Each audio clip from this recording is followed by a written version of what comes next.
Good evening, Professor. My name is Royal Ferguson, and today we'll be talking about private and public construction spending from 2002 to 2013. First, we will be going over the actual data.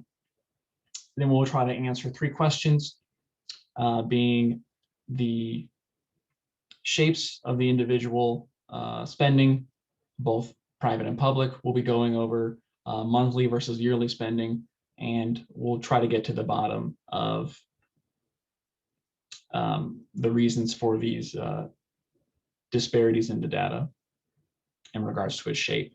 We'll go over some patterns that we find, both yearly, monthly related, as well as root causes for private and public spending.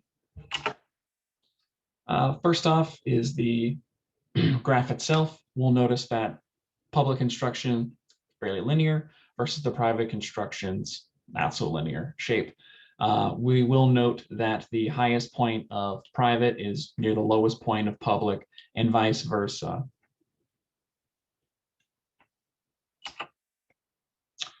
We'll talk about yearly findings first, beginning with the highest year of spending for both private and public. No commonality here in regards to highest and lowest spending. We will note the disparity between the highs and the differences between the lows. They are drastic, to say the least. In regards to monthly findings, I find a little more commonality, particularly with the month of August, where we see our highest spending, and then the beginning of the year where we see our lowest spending.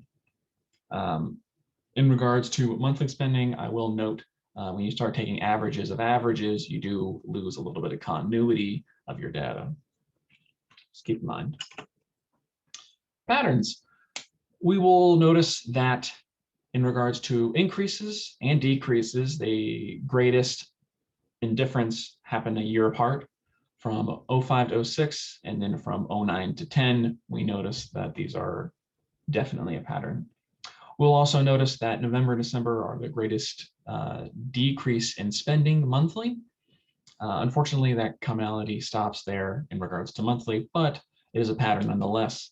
We will also note the beginning of the year is the lowest point, and the height of our curve is in August. This gives us our shape in our yearly up and downs. In regards to the root causes of our private data having this shape, we'll notice that our timeline does correlate with the financial crisis of 2008. This is due to careless lending by banks, which is why we see that meteoric rise. People are spending, borrowing like crazy.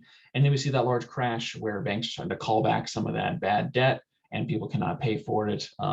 Bankruptcies rampant, foreclosures, people can't pay loans, and then also banks are no longer giving out loans due to this issue. We will also note that public does not see this issue with the financial crisis very much at all. That's because budget is crucial to the difference here. It is a planned yearly affair where it is not dictated by an individual or a bank making a purchase or reneging on credit. Instead, though, we do see that at the lowest point of private, that public spending does rise. This could be either to stabilize the economy at its lowest point or to fill in the gap of demand that is on the marketplace at the time.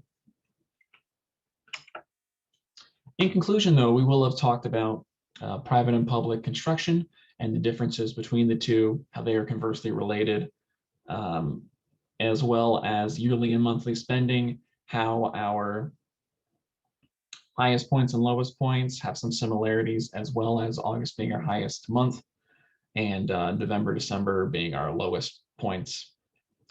We see patterns in our graph as far as our bell curve shape in a yearly iteration, as well as reasons for our ups and downs we've talked about in relation to the financial crisis and the difference between private and public spending fundamentally. Thank you very much for your time, and have a good night.